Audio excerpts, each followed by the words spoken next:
Hello,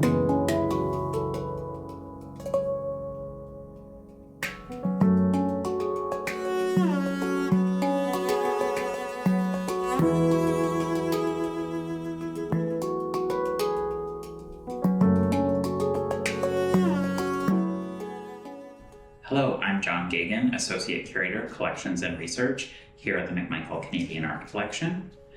This evening we're here with Alexa Kumiko Hatanaka, the 2024 Artist in Residence in the Tom Thomson Shack here at the McMichael. The Tom Thomson Shack was the artist studio of famed Canadian landscape painter Tom Thomson and was originally located downtown Toronto, but was relocated to our site in Kleinburg, Ontario in the early 1960s. Since its time here, it's been used as a space and incubator for artist projects. Some of the artists who've participated in projects here include 𝘍𝘪𝘯𝘕, Robert Houle, Zachary Logan, Geoghegan, and most recently, Alexa Kumiko Hatanaka. Welcome, Alexa. Thank you. It's been really wonderful being in the shack for the month. There's beautiful light in here. It's a great space. It's really nice to be next to the museum. And for me, it's been really lovely being in nature. I came here as a student because I grew up in Toronto, and I think pretty much every student that the school in Toronto has come here and has a memory, and it was really feeling like a big privilege and opportunity to have this space for them to visit where I'm gonna be able to communicate with them and share some things to take home and think about. I've been kind of following your practice for the last, 8 or 10 years, and I noticed that a central aspect is the use of traditional Japanese washi paper. Mm-hmm. I wonder if you could talk a little bit about that material and what drew you to it, and how your relationship with it has changed over the last 10 years. For sure. I have been using washi, which is Japanese paper, for a long time. It's been about 15 years. And I'm trained as a printmaker, so that was my introduction to it. It's a really beautiful material, like really wants to bond with the ink almost. It absorbs it really beautifully. It also is very unique because it can be very, very thin, but it's actually very strong. But because it's thin, you can kind of almost print through the paper and see it from both sides. And the reason why it's so strong is because of the fiber that it's made out of. There's a few different kinds, but they all have in common that they're very long fibers. The way that it's formed when you're making a sheet of paper is quite unique. You're kind of almost laminating very thin layers of the fiber, and you shake it in a very, very particular way, and it stays suspended in almost like a little water body as you're kind of shaking it. So it's kind of enmeshing itself, and it can then be super thin, but actually be extremely resilient. I kind of thought of it as a nice way to relate to my heritage too, on my dad's side, Japanese Canadians. One thing I've been doing a lot, which you can see here in the piece I was working on, is making the paper into something that's called momigami, which is when you starch it with konnyaku, which is a natural, derived from a natural root that you can actually eat. But if you use it diluted, you can add it to the paper, and that's why it's textured like that, because you kind of work it in, and it makes it even stronger and more resilient. So this project, the works that you've created here, are named under the title Final Gasp of the Nervous System. I wonder if you could speak to that a little bit about and what that means for these works here. Mm-hmm. It was in reference to the 300 milliseconds it takes your body to decide if you're in threat to either freeze, fly, or fight. And it happens like that quickly. And so these works are very much related to, and kind of what I'm working on right now, to my experiences of mental health and like healing various traumas, and also just like brain health. And then also like in relation to societal experience, broadening up societal experiences of mental health and what influences those things, how they're interconnected.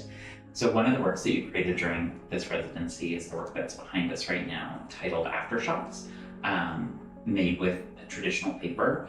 I wonder if you could talk a little bit about that title and what that means in relation to this work. Yes, well, most of the paper I'm using is from different regions of Japan, but now mostly predominantly from Kashiki Seishi, which is in Kochi in Japan, where I did a residency at my friend's family mill. And yeah, so it's more personal to me in that way, that it's like a very specific paper. And a lot of it actually isn't made anymore. It's like vintage paper. It's amazing. It's such an honor to use. There's kind of a line being traced that the fish are following that are kind of outlined by these different shifting colored papers. It's tracing a graph of the use of the word aftershock. So aftershock for me is thinking like it's, more frequent because natural disasters, it's funny they're called natural because they're increasingly not really all natural in origin, but are becoming more frequent. But then I also liked aftershock as a word, which I've been reflecting on in my work for the last couple of years of making work where some of it is actually reflecting on literal earthquakes that have affected my family and myself, and then also taking it as metaphor, as these abrupt things that happen in one's life that you have no control over, of course, and that you have to respond to, that can be like really quite challenging. And aftershock is an also like really interesting one to use a metaphor, because then it's not just the event, right? It's like there's these subsequent waves to deal with after the fact. So speaking of the landscape, there are several depictions on this large work of different terrains. I wonder if you could talk a little bit about the landscapes that these are inspired by and why you choose to use them in your practice. I always is really drawn to they're snow forms. They're like depictions of the ice and snow that's super, super dense up there, and the wind is really strong, so it kind of chisels into it and makes these beautiful, like undulating natural sculptures that are ephemeral, because then again the wind blows away and it's gone, but when they're there it's just like the most beautiful thing. And it's kind of similar to the way this is made, is taking a piece of linoleum and carving it with little wood chisels, then putting ink on top, put the paper down, rub it with a spoon. It takes a million years. It's a lot of fun though.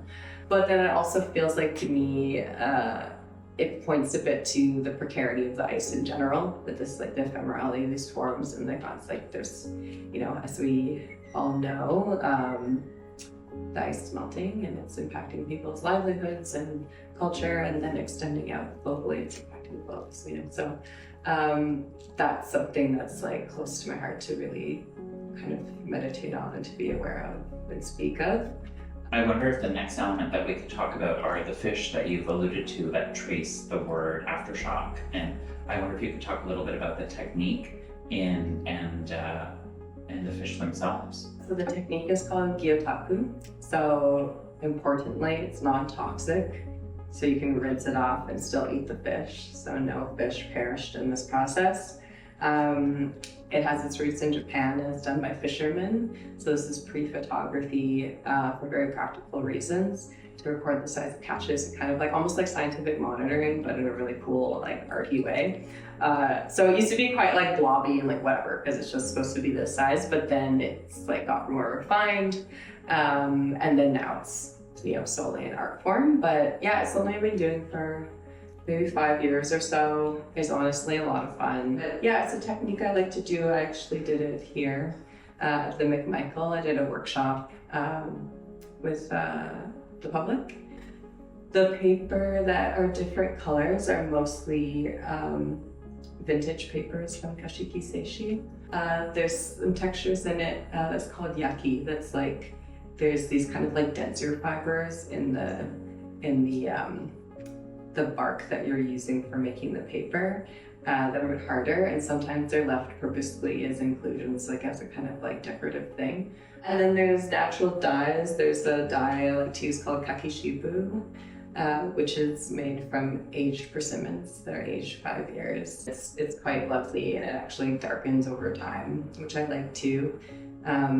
And I've been thinking about that a lot in my work as well, of like natural dyes aren't made to last forever. That's not the point. And if you want to re-dye, you dye it again. It has a bit more, but it's more alive, right? The idea of color passes comes from like quite damaging industries. I basically make a lot of different pieces of paper. Like I'll print a bunch of things. I'll do some of the ink painting, do some of the 𝘕𝘺𝘴𝘕, the fish printing, take some paper that is just so beautiful on its own, I don't want to touch it, whatever, it's its own thing. And then just have this kind of like archive almost. And sometimes I also too draw from my literal archive of editions of prints or like proofs, which are like the practice prints kind of, that I didn't quite feel like it existed as its own thing, so I starched those and put it into the work. And I'm also using some like older printmaking blocks sometimes, so I like kind of layering those histories, or like multiple histories and stories happening from like what the material itself is to like what imagery I'm putting in, etc. So the other work that you produced as part of this residency is called Fault Lines and Loneliness. I believe it's about 16 feet wide. I wonder if you could talk a little bit about how this work is created and what the title means for it. This connection between the two pieces, making reference again to earthquakes, to aftershocks, fault line obviously like being the fissures in the geology that are susceptible to earthquakes. And again, thinking about literal, but also metaphorically, like what might be the fault lines in our inner experiences that are like a bit vulnerable. And then how is that also in relation to the vulnerabilities in our like climates and our environments. So the piece is made up of two different lino cut prints. And in order to make this kind of line that traces through it, basically I have many 9x9 inch pieces of handmade paper that were made particularly for this actually by my friend Dai-chan in Japan. And I will block 1/2 of the paper and then have the lino cut print over the rest of it. So then you have this opportunity to kind of like in a graph-like way make a line, but it's, you know. So that line for this piece graphs the use of the word loneliness, which has increased, as you might imagine. It's very much an epidemic of loneliness, and I think there's a lot of misunderstanding about it. There's like very different forms of loneliness. Like you can actually be like lonely when you're amongst people. Actually, I think it has a lot to do with like being able to be seen as your truest self. So this one is not sewn. Over the past 3 days, myself and my friend Mia Liu, who's an amazing Toronto-based artist, were gluing it together. So we make little tabs of paper and put a mixture of rice paste, which is our pattable and reversible, and PVA glue, and then attach at different parts. So it's kind of like almost making a stitch, but it's like a little piece of paper that are holding them all together. And the reason why I wanted to do it like that is because the handmade edge of the paper is so beautiful and like irregular in such a wonderful way and fibrous. So it's a nice way to kind of like draw attention to that, and you get these little cracks in between. And when the work is installed and when it's lit, it kind of shoots these little beams of light through the cracks, and it kind of looks like this constellation because the paper is so light, it's like moving too, and it's like little stars.